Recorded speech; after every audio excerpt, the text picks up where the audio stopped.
Меня зовут Прохоров Иван, я являюсь руководителем Центра самоопределения для детей «Зигзаг». Центр для детей «Зигзаг» занимается тем, что мы стараемся ребят познакомить с новыми подходами, да, в направлениях, которые мы реализуем, дабы в будущем помочь им в лучшей степени понять, чего они хотят в жизни и, возможно, немножечко подвинуть их к моменту самоактуализации. Ну, на самом деле, в нашем центре занимаются ребята от 5 до 13 лет. Вот. Но также бывали случаи индивидуальные, да, когда дети приходили и помладше, и также постарше. Вот. Сейчас у нас есть новое направление, это бизнес. Вот. И там, конечно, имеет место больше ребята средней и старшей школы. В нашем центре реализуются 4 основных направления. Это научное направление, которое в себя включает изучение естественных наук, биология, физика, химия, астрономия. Это арт-направление, где мы пробуем новые подходы к рисованию. То есть это не просто, да, какая-то художественная академическая школа. Ребята лепят, делают из чего же они делали-то?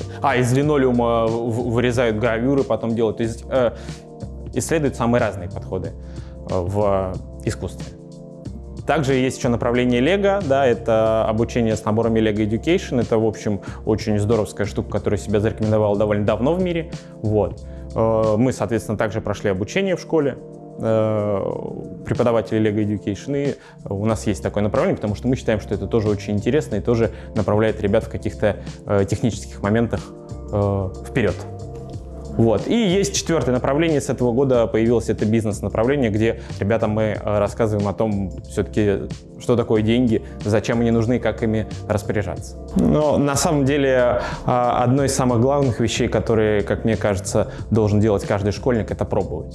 Пробовать что-то новое и не зацикливаться, и стараться слушать в первую очередь себя, а не кого-то другого. Потому что сейчас есть такая тенденция, что люди занимаются просто нелюбимым делом, из-за этого они бывают в плохом настроении, у них что-то не клеится. А когда человек занят тем, что ему нравится, для него уже и работа не работа.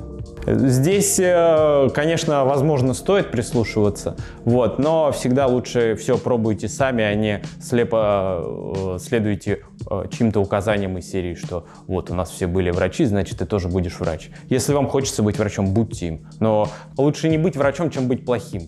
Я бы сказал так. Здесь с юридической точки зрения я не знаю точного ответа на этот вопрос, но подозреваю, что можно. Вдобавок всегда можно получить бакалавра, потом на магистратуру, например, пойти на какой-то другой специальности. Это ничего не мешает. Мария, моя коллега, у нее 3 высших образования. Она маркетолог, она дизайнер, и она политолог.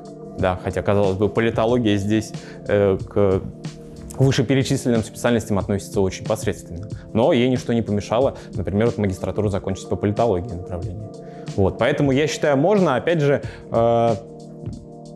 никогда не поздно поменять, собственно, вектор движения.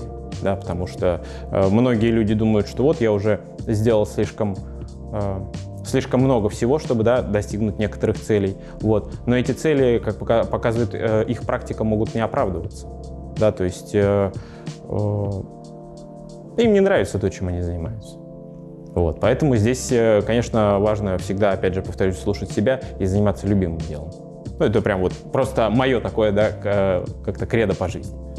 Ну, как мне кажется, тот период, когда невозможно будет освоить новую деятельность, это будет, скорее всего, тот период, когда уже что-то будет не так с головой.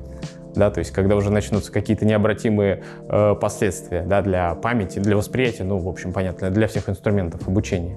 Вот. А так, конечно же, нет, потому что и в интернете, и у меня в жизни, да, встречались такие примеры, когда люди в 50-60 лет просто из серии бросали все, чем они занимались до этого, и начинали жизнь с какого-то нового листа, да, потому что в таком возрасте у людей появляется больше свободного времени, потому что они начинают меньше работать.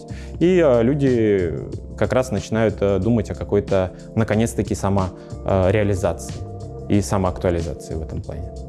Да, на самом деле вопрос очень интересный, и ответ на него довольно, на мой взгляд, прост, потому что если говорить про школы, я бы даже воздержался от каких-либо комментариев, потому что у меня есть достаточное количество знакомых педагогов, которые работают в школах, и проводить по 10 уроков в день и работать в 3 смены, я даже не знаю, как. Тут можно говорить о каком-то качестве образования, при том, что загруженность у людей просто невероятная. Также в ГОСы не менялись довольно давно. Тут, собственно, как обычно, теория в массе своей преобладает над практикой. Я помню это по практике своей школы, что в 8 классе я очень сильно ждал химию, думал, все, я стану химиком, 100%. В итоге все это разрушилось, а писанину он, собственно, на той доске.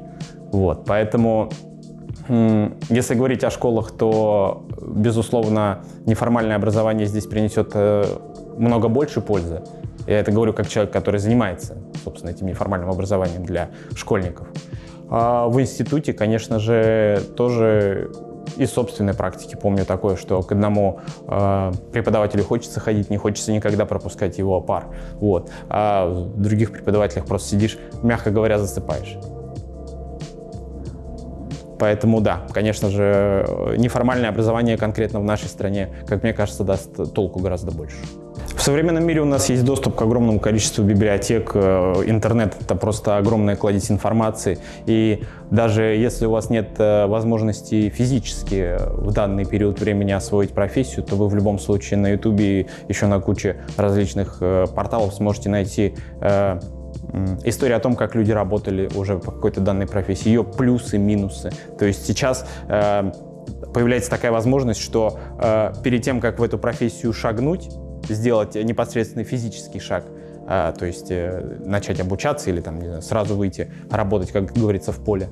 И есть возможность всегда посмотреть и послушать мнение людей, да, все-таки, что люди говорят об этой профессии, какие у нее плюсы и минусы, И после этого уже можно смело делать шаг вперед и, как я говорил ранее, пробовать. Конечно же, это, на мой взгляд, VR-дизайнеры и разработчики, потому что то будущее, когда мы уже будем сидеть в очках где угодно и находиться также где угодно, реализовывать все свои какие-то планы, желания, опять же, моменты обучения. Сейчас это очень активно используется. Да, как я сказал, это VR-разработчики, это 100%, я думаю, что-то связанное с анализом данных, опять же, до тех пор, пока машина сама не научится их анализировать и правильно интерпретировать. И 100% что-то связанное с биоинженерией, выращивать органы, выращивать новые виды, потому что сейчас уже прорывы очень большие в биоинженерии. У меня есть несколько знакомых биоинженеров, очень интересная профессия. Хотел бы пойти, если была бы сейчас такая возможность. Хотел бы, возможно, где-то стать биоинженером или просто биологом.